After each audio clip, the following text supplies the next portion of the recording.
Isaiah chapter 43 verse 1. But now, thus says the Lord, who created you, Jacob, and formed you, Israel, do not fear, for I have redeemed you.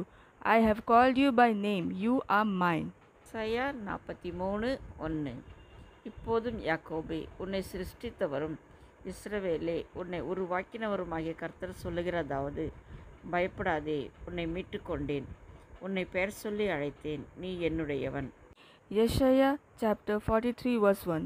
लेकिन अब यहोवा यो कहता है, हे याकूब, हे Israel, तेरा सृजनहार, और हे Israel, तेरा रचयिता यहोवा यो कहता है, मत डर, क्योंकि मैंने तुझे छुड़ा लिया है, मैंने तुझे नाम लेकर बुलाया है, तू मेरा ही है।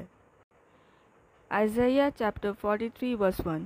আমি যাকব প্রভু তোমার সৃষ্টিকর্তা, ইসরায়েল প্রভুই তোমার সৃষ্টিকর্তা। এখন প্রভু বলেন, ভীত হবে না, আমি তোমাকে রক্ষা করেছি, আমি তোমার নাম ধরে ডেকেছি, তুমি আমারই। Thanks for watching, God bless you.